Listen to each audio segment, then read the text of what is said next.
Welcome to Module 2, Lesson 1. We're talking about creating a vision and a business plan. Let's jump into it. Defining your vision, understanding your why. Why does that even matter? Why should we even consider your why? Well, you have to know why, because if you don't know where you're going to go, right?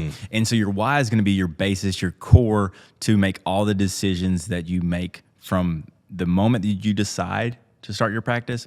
And your why is also going to get you through those tough times too. Yeah, knowing and being able to go back to that. So what's one big difference you want to make in your community with your practice? I think that's a big thing to ask. So it has to be community based, right? Like you can have your why. Your why could be I want to be rich, right? That can be it. Yeah. However, that's kind of a shallow why, right? Yeah. And so once you get rich, right, it's over. Like then what? So in my particular case, what I really wanted to do is I really wanted to open up orthodontics for adults, right? Yeah. We've been trending in that direction, but I wanted to make a place that they could call their own, right? It was an office that is strictly for adults in the city, and a place that they can come and have open dialogue with me, conversation. We can talk about their smile and get them out of there. Yeah, I think that's huge because you're talking about shallow. Like once you get to a certain point, like, yeah, I've added, a couple more million to my bank account. That's awesome. But eventually it's like, well, have I improved other people's lives? Like once you start looking past yourself and you start looking at others, you're going to be able to go further and faster because it's not based on you alone. That's right. And whenever everything is internal or toward you or directed toward you, you will find that you live an unfulfilled life, right? It's when you reach out and help others that you really feel the fulfilled life, and that takes time. It takes age. Some people get it really early. Some people they do it in their later years. But the point is, helping others is really where it needs to be. So talking about others, let's talk about patients. How can a startup or an orthodontist that's coming out of residency, how can they determine their ideal patient? A very important key here is you have to figure out what is the one that you want to work with, right? It's somebody that you want to see in and out of your patient and your patient population often. With us, what we did is we found a model patient, and we said we want them to be around this age range. We want them to have this socioeconomical kind of life, right? And all of those things help you build out that model or ideal patient. And then the more specific you get, the better, right? Because it helps you with your marketing. I think that's so important because when you know who your patient is, that helps shape your practice. Because let's take your practice. If you were like, oh, my ideal patient is people with teeth. Yep. You're serving people totally different than what your practice vision is. Yep. And you end up having to cast this huge net, right? And so, yes, the idea might be you want to help people, right? But the more specific that you are, the easier it is to attract those people. But it's also easier to see how to best serve those people as well. Yeah. So your dialogue, your language matches those people. And that's the whole thing about building rapport is you have to match somebody. Yep. You have to be on the same level because you wouldn't talk to an adult like you would talk to someone going into phase one. That's exactly right. I mean, same thing with the aesthetics of your place too, right? If you know your patient population, you build a practice around that, right? Yeah. Instead of trying to cast a net where I see, kids, I see adults. In my world, that was easy. It was an easy answer. So let's talk about setting clear, measurable goals because we talked a little bit about that just a minute ago.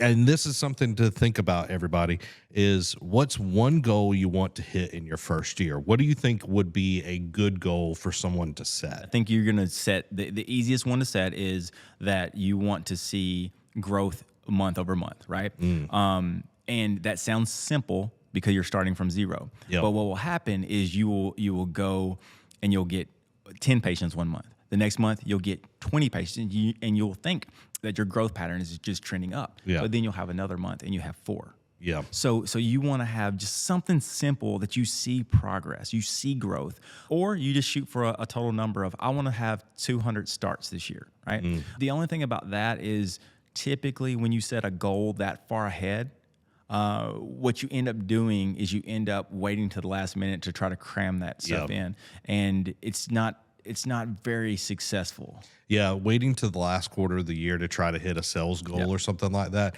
it stresses the whole entire practice.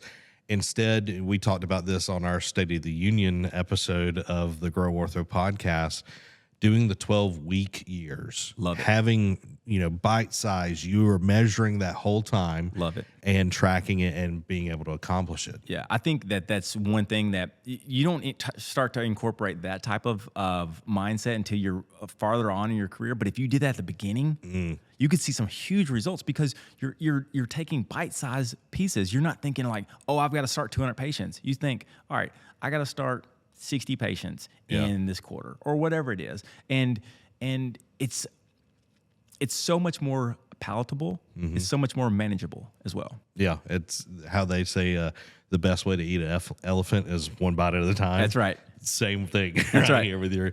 So, what is the best way to track the progress for goals? You have to look at key performance indicators, right? You have to make sure that you either use some type of tracking software, or if you don't have the resources to do that, just make a chart. Make a chart, set your goal. And for instance, with us, we do weekly things, right? And so we will say, all right, we need 10 patients this week, whatever. And so we have a little tally mark that is where everybody can see it. Every time they pass by, they can see it. They also have incentives. I'm sure we'll get into that later on, but the incentives are up there too. So you can set these goals and you see them. And so even if you don't have high-tech software, like even if you don't have Gauge or like we use Cloud9, right? Yeah. You can do it and still be successful, but you just have to track it. You just have to pay attention to it where you can see these key performance indicators and say, all right, this is working or this is not. Yeah, it goes back to transparency. When you're transparent, everybody knows where you're at and you're able to get to where you're going. So let's talk about building the business plan, and let's talk about being like practice in a nutshell. How would you explain your practice in 1 minute? Elevator pitch, right? Yeah. So this is like we talk about this whenever we're filming. One pagers are important, right? And that's basically what you can describe your practice in a really short amount of time. And what I would say is you tell your why, right? You have to address your why. You have to address your ideal patient. And then you have to figure out a solution of how you're going to get that patient. And that will give you a pretty good general overview of your business plan. So, orthodontics, about straightening teeth. Yep. Okay. It's pretty, every orthodontist, that's all they simple. They do. But what makes the practice different from Joe Schmo, Dr. Joe Schmo down the road? Why would they come to your practice instead of theirs? Yeah, you have to have that unique value proposition, right? Why are you different? Is it because you're going to be more convenient? Is it going to be because you offer more affordability, right? I tell you one thing that I often hear is because we're going to be better, right? That's what too does that vague. mean? That's too vague. How is that measurable? You can't just be better, or you can't be the best. I mean, I guess you technically can be the best, but it's very hard to say that you are the best and prove it, right?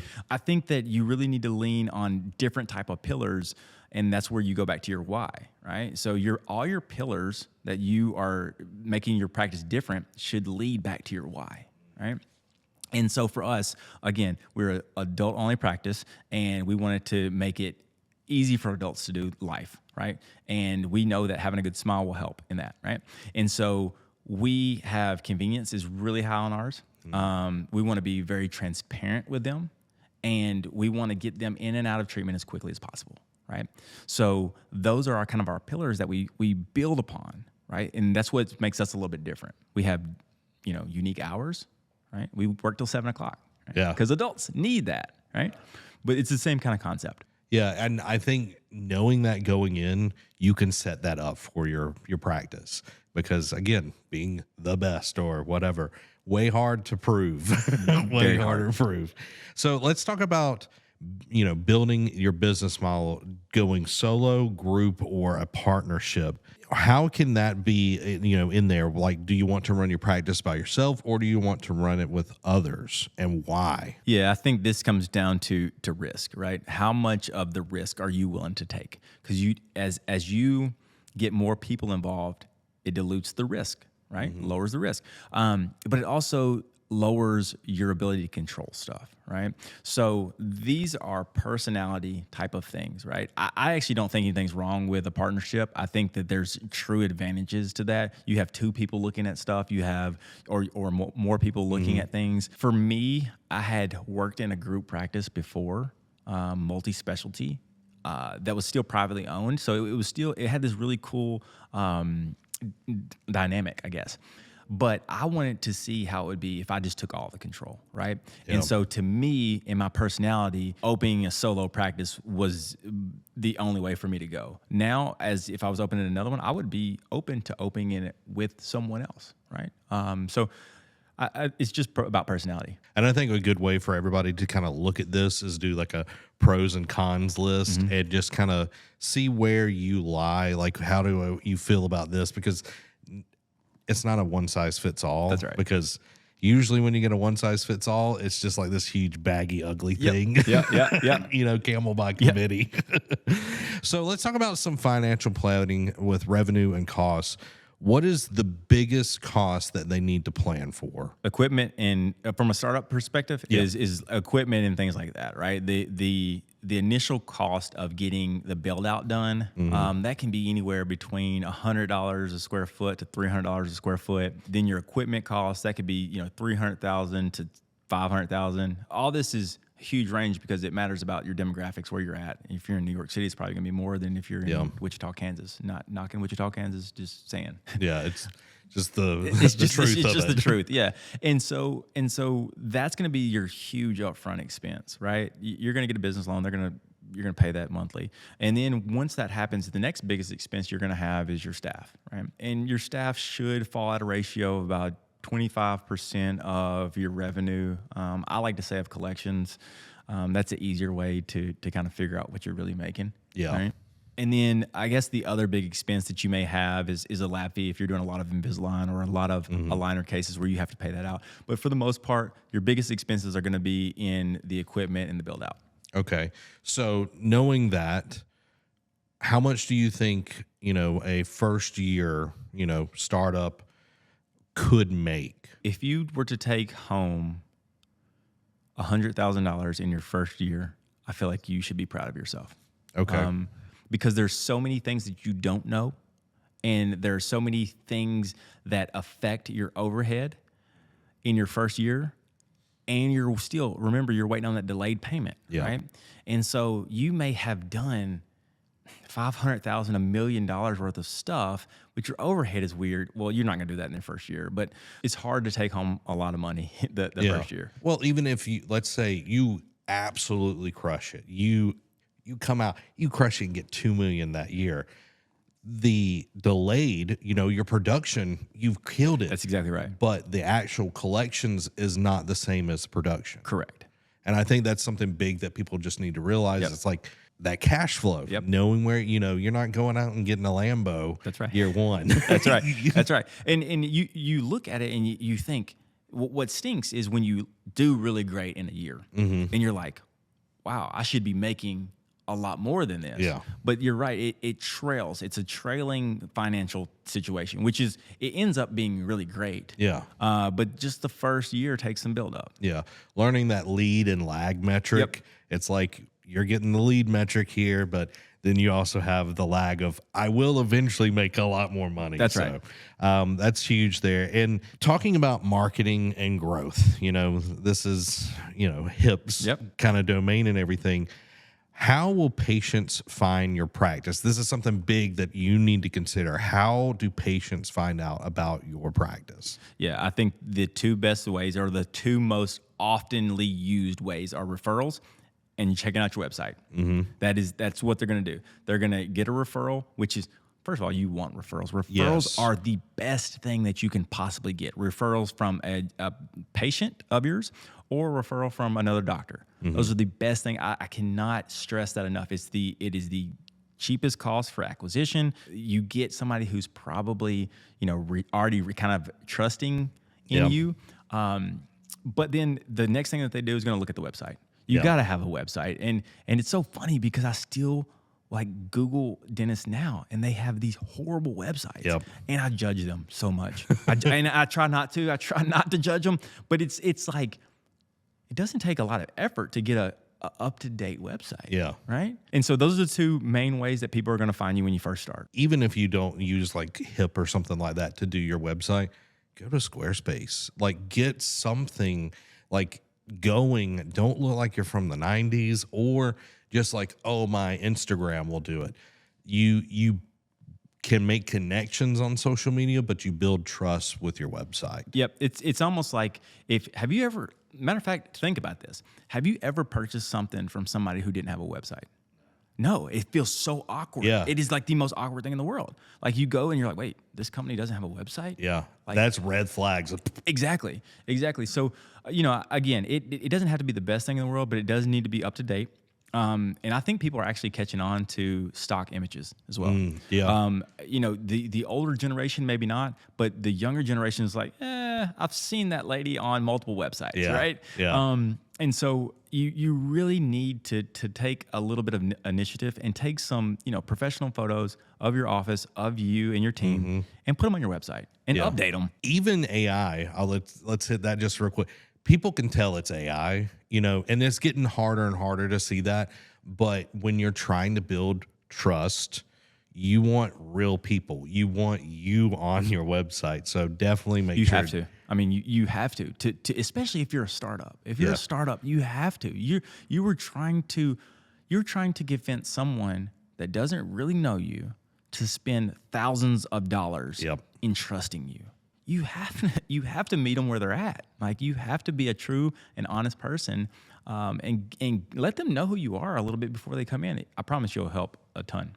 What is one, like, if you had to start all over right now, what is one marketing thing that you would try in your practice? If I were starting all over from scratch right now, I would lean so heavy in meeting referring doctors. I would, because I didn't do that. Right. Okay. So when I started, I was like, oh, I'm cool. I got this. Everybody's going to want to come see me. Right. And I'm going to do this lone wolf thing where I'm just going to go directly to the consumer. And yes, that works, but it's hard to do that. Yeah. If you go to people who have a captive audience, a general dentist, a pediatric dentist, and start just making a true bond or true relationship, and they send you over 4, 5, 6, 7 patients, that's incredible, right? Low cost of acquisition. Then you can spend your money with people like you guys, right? Yeah. And then you can build up the digital part, and that can be running in the background. So now you're killing 2 birds with 1 stone. And so honestly, that's what I would do differently, because I thought that I could do that without having referrals. Referrals are huge, and you are building connections, and that is the best thing that you can do. So that's the end of this lesson. We'll catch you in the next one.